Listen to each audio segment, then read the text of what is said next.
Ahibati fillah, apa saja sifat hati yang lembut ini, hati yang baik ini, yang Nabi SAW berdoa, Allahumma inni as'aluka qalban saliman. Ya Allah, aku memohon kepadamu hati yang selamat. Seperti apa sih kondisinya? Mungkin kita dapat membuka firman Allah Jalla Jalaluh di surat Al-Anfal ayat 2-4. Nah, sesungguhnya orang-orang yang beriman itu adalah mereka yang apabila disebut nama Allah, gemetarlah hati mereka. Dan apabila dibacakan ayat-ayatnya, bertambahlah iman mereka karenanya. Dan hanya kepada Tuhanlah mereka bertawakal, yaitu orang-orang yang mendirikan salat dan yang menafkahkan sebagian dari rizki yang kami berikan kepada mereka. Itulah orang-orang yang beriman dengan sebenar-benarnya. Mereka akan memperoleh beberapa derajat ketinggian di sisi Tuhannya dan ampunan serta rizki atau nikmat yang mulia. Kita lihat bagaimana kondisi hati orang-orang yang disebut al-mu'minuna haqqa. Orang beriman yang sebenar. Kalau disebut nama Allah, bergetar hati mereka. Karena hati mereka lembut. Dikasih nasihat, disampaikan firman Allah, hadis Nabi SAW, akan terbuka hatinya, bahkan bergetar karena takut. Dibacakan ayat-ayat Allah, bertambah keimanan mereka. Dan mereka senantiasa bertawakal kepada Allah. Ini kalau kita lihat amalan-amalan hati. Kemudian mereka mendirikan sholat. Mereka membayar zakat. Bersedekah, berinfak. Apakah hati kita sudah seperti itu? Apakah kita termasuk orang-orang yang apabila mendengarkan ceramah, mendengarkan nasihat, mendengarkan petuah, hadir di majelis ilmu, kita termasuk orang-orang yang bertambah keimanannya, atau kita mengabaikan kajian ilmu tersebut? Ya, semua dapat melihat gimana kondisi hatinya. Di dalam riwayat Muslim, Rasul SAW mengatakan dalam salah satu ceramahnya, menyebutkan tentang penghuni surga. Wa ahlul jannati thalatha. Penghuni surga itu 3. Dzu sultanin muqsit. Yang pertama adalah pemimpin yang dia adil, mutasaddiq muwaffaq, suka bersedekah. Pemimpin adil, senantiasa memikirkan kepentingan rakyatnya, maslahat penduduk negeri tersebut. Dia suka bersedekah, dia mendapatkan petunjuk dari Allah, mengikuti syariat Allah. Tuh penghuni surga. Yang kedua, warajulun rahim, raqiqul qalbi, likulli dhi qurba wa muslim. Yang kedua adalah seseorang yang pengasih, penyayang dia. Lembut hatinya untuk setiap kerabat, untuk setiap muslim. Masya Allah, ini orang baik sama orang lain. Hatinya lembut, gampang tersentuh. Melihat kondisi saudaranya susah, tergerak hatinya untuk membantu dia. Memuliakan yang lebih tua, menyayangi yang lebih kecil. Dan yang ketiga, wa afifun muta'affifun dzu'iyah. Afif, seorang yang menjaga kehormatan dirinya. Dia tidak makan hak orang lain. Dia tidak makan yang haram. Dia mencari rezeki dengan cara yang baik. Dia tidak minta-minta. Padahal dia punya kebutuhan yang banyak. Dia punya anak, dia punya keluarga. Tapi dia menjaga kehormatan. Yang salah satunya yang disebutkan dalam hadis ini, wa rajulun rahimun raqiqul qalbi.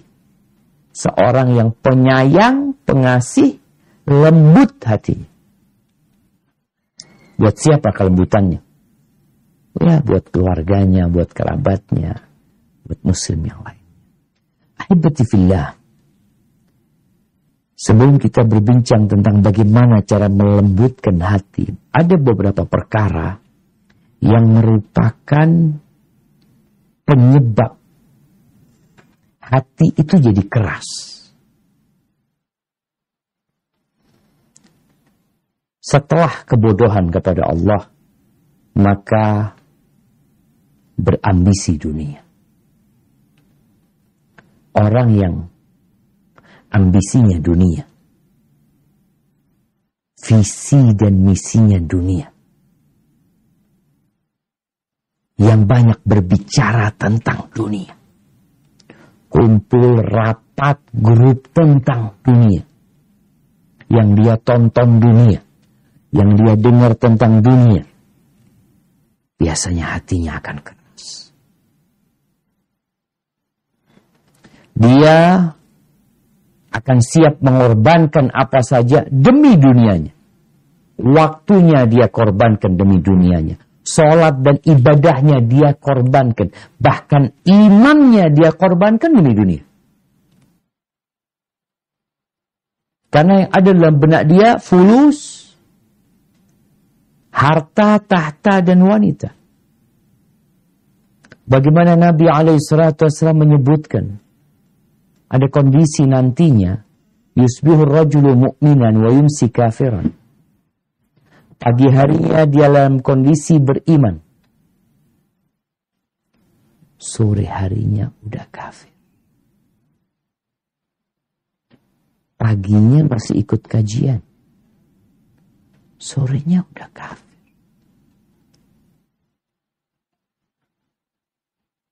Wa yumsi mu'minan. Ada yang sore harinya masih beriman. Masih ikut kajian. Hadir. Besok dia sudah kafir. Kenapa? Yabi'u dinahu bi'aradin minat. Dia menjual agama demi mendapatkan kesenangan dunia. Maka kita melihat orang-orang yang sibuk mencari dunia dengan ambisi dunia, sulit dikasih nasihat.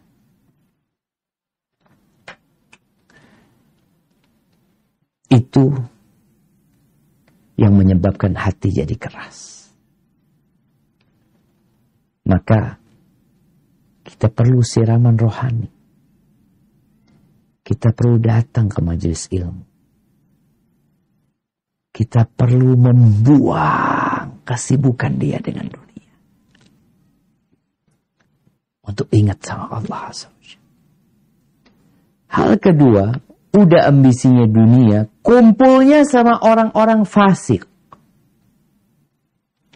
Kita kumpul sama orang biasa aja, enggak fasik. Gara-gara ngobrol sana, ngobrol sini, ketawa sana, ketiwi sini. Kadang-kala hati jadi keras. Gimana kalau kumpulannya adalah orang-orang yang dosa yang jadi santapan mereka. Mereka sholat enggak. Puasa enggak. Dosa terus dilakukan dan kita kumpul sama mereka. Sebagian kita itu faktor kerjaan. Ya gimana Ustaz ya, ini kerjaan ana memang urusannya tuh lobby-lobby sama orang-orang gak bener, minum, perempuan. Ya. Kalau lama-kelamaan kalau kumpul sama mereka, jadi keras hatimu seperti mereka. Karena setan itu berusaha untuk mempengaruhi dengan perlahan-lahan. Bagi yang harus ketemu sama orang-orang fasik, maka cukupkan dengan pekerjaan selesai-selesai. Karena kalau engkau, ya awalnya urusan pekerjaan, kemudian nanti supaya ya kerjaan bisa lanjut, akhirnya pertemanan sama mereka itu kepada hal-hal yang mubah umpamanya, bukan urusan pekerjaan. Yang main ini kek, jalan-jalan sama mereka. Padahal mereka orang-orang fasik. Kita kumpul sama mereka karena sayang sama pekerjaan kita. Anda mau tidak mau, Ustaz, harus ini. Harus berhati-hati. Rasul SAW mengatakan, la tusahib illa mu'minan. Jangan bersahabat kecuali dengan orang yang beriman. Jangan. Wala ya'kul ta'amaka illa taqi. Jangan makan makananmu kecuali orang yang bertakwa. Kita perlu orang yang kalau kita berbuat salah diingatkan. Yang kalau kita sedang malas beribadah, kita diajak beribadah. Yang kalau kita melakukan ketaatan, dimotivasi sama dia. Disemangati. Bukan kawan-kawan, kalau kita berbuat dosa, dia semangati kita. Kalau kita berbuat ketaatan, kita dekat sama Allah, diledekin sama dia. Jauhi orang-orang seperti itu. Kalau ingin hatimu lembut. Karena Nabi SAW mengatakan, la tusahib illa mu'minan. Jangan bersahabat kecuali dengan orang yang beriman.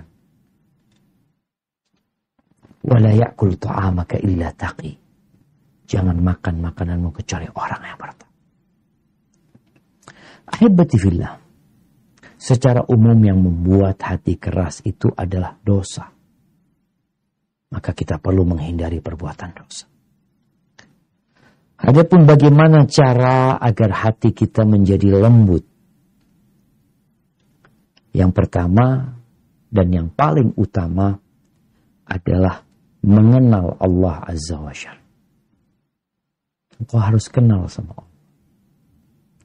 Sehingga tumbuh cinta di hatimu kepada Allah. Makanya orang tuh semakin berilmu, semakin kenal sama Allah, semakin lembut hatinya. Semakin takut sama Allah. Semakin mudah dia menangis. Bagaimana Rasul SAW mengatakan, "Lau ta'lamuna ma a'lam, la dhahiktum qalilan wa la bakaitum katsira." Kalau kalian mengetahui apa yang aku ketahui, niscaya kalian akan sedikit tertawa dan banyak menangis. Itu faedahnya kita mengenal Allah. Kita beribadah tidak ada lagi terpaksa. Kita meninggalkan larangan tidak ada lagi merasa berat. Kenapa? Karena tahu Allah ketika membuat ini aturan untuk kebaikan kita. Maka Allah Azza wa Jalla mengatakan, innama yakhshallaha min ibadihi al-ulama. Yang takut kepada Allah dari hamba-hambanya siapa? Para ulama. Yang berilmu. Maka kita perlu mengenal Allah Jalla Jalaluhu lewat nama-namanya yang indah. Kenali Allah. Nama Allah Ar-Rahman, Ar-Ra'uf, Ar-Rahim, As-Salam, Al-Mu'min, Al-Muhaimin. Aku jadi tahu, ya Allah. Allah itu ternyata As-Salam. Allah itu ternyata Ar-Ra'uf. Allah itu Hakim. Allah itu Alim. Tatkala kita kenal sama Allah, maka hati kita akan bersih dari berprasangka buruk sama Allah. Sebagian orang tatkala terkena musibah, tatkala di PHK, tatkala bangkrut, tatkala sakit, kadangkala dia mulai berpikir yang tidak-tidak kepada Sang Pencipta. Karena dia nggak kenal sama Allah. Tapi kalau dia tahu Allah itu Ar-Rahmanir Rahim. Tatkala dia memahami bahwa Allah itu lebih sayang sama dia daripada kedua orang tuanya. Allah itu lebih sayang sama dia daripada seluruh umat manusia. Maka dia akan cinta sama Allah. Ini penting. Setelah kenal sama Allah, ya mengenal Allah itu dengan mentadabburi ciptaannya, membaca firman-Nya. Kemudian cara yang kedua adalah mengingat Allah. Setelah tahu, kenal, engkau ingat. Dengan cara berzikir. Bacaan yang tiap hari kita baca kadangkala hanya lewat di lisan. Subhanallah, Subhanallah, subhanallah, alhamdulillah, alhamdulillah, alhamdulillah, Allahu Akbar, Allahu Akbar, Allahu Akbar. Kita baca, kita ingat sama Allah. Tapi kalau kita tidak kenal sama Allah dan kita tidak memahami atau tidak menghayati apa yang kita baca dari mengingat Allah, ya, nggak akan lembut hati kita. Makanya ada orang yang tasbihnya jalan terus. Tapi kalau melihat kelakuannya, tingkahnya, kayaknya keras hatinya orang ini. Maka perlu mengingat Allah dalam segala kondisi kita. Allah Azza wa Jalla berfirman di surat Az-Zumar ayat 22. Apa kata Allah Azza wa Jalla? Silahkan dibaca. A'udzu billahi minasyaitonir rajim. أفمن شرح الله صدره للإسلام فهو على نور من ربه فويل للقاسية قلوبهم من ذكر الله أولئك في ضلال مبين. Maka apakah orang-orang yang dibukakan Allah hatinya untuk menerima agama Islam lalu ia mendapat cahaya dari Tuhannya sama dengan orang yang membatu hatinya, maka kecelakaan yang besarlah bagi mereka yang telah membatu hatinya untuk mengingat Allah. Mereka itu dalam kesesatan yang nyata. Subhanallah, syemah tuh. Ada orang-orang yang nggak mau mengingat Allah. Baik dengan membaca Al-Quranul Karim. Al-Quran ini berzikir. Allah mengatakan inna nahnu nazzalna dzikra wa inna lahu lahafidz. Kami sesungguhnya menurunkan adzikr, Quran. Dan Allah Azza wa Jalla mengatakan wa man a'rada an dzikri fa inna lahu ma'isyatan dhanka.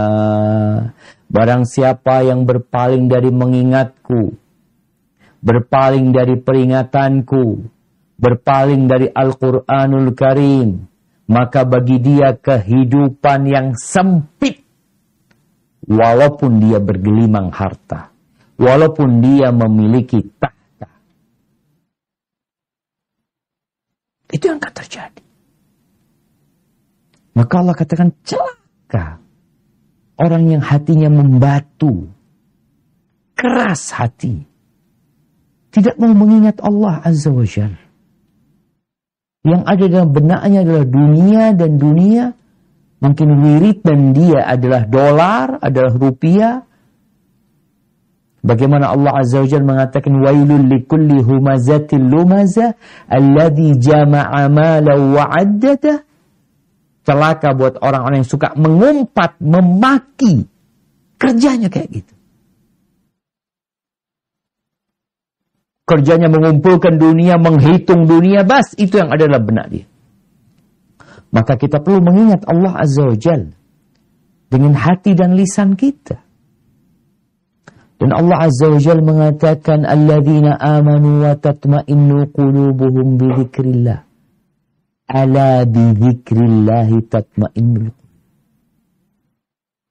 Orang-orang yang beriman, yang hati mereka menjadi tenang, menjadi tentram, menjadi lembut dengan mengingat Allah Azza wa Jalla.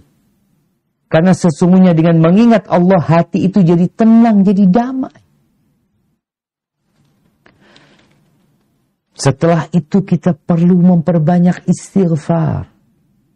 Jadi setelah berzikir, mengingat Allah, jangan lupa istighfar.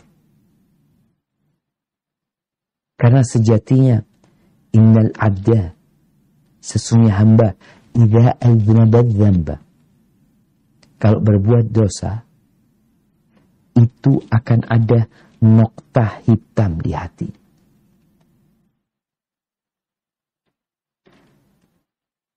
Hati ini yang berdetak. Jadi ada noktah hitam. Fa in taba wa naza'a wastaghfara suqila qalbu. Kalau dia bertobat, kalau dia menyesali perbuatan dosa tersebut, dia meninggalkannya, dia beristighfar. Lihat, bukan hanya ucapan astagfirullah, astagfirullah, astagfirullah. Bukan. Tapi memang benar-benar dia memohon ampun kepada Allah Azza wa Jal. Suqila qalbu. Hati yang awalnya ada noktah itu jadi bersih kembali. Jadi lembut kembali. Jadi mudah menerima nasihat. Tapi kalau dia kembali berbuat dosa, bertambah pula itu noktah-noktah. Rasulullah Sallallahu Alaihi Wasallam dalam hadis yang diriwayatkan Imam Muslim dari Al-Aghar Al-Muzani, bahwa Nabi alaihi salatu wasallam mengatakan, innahu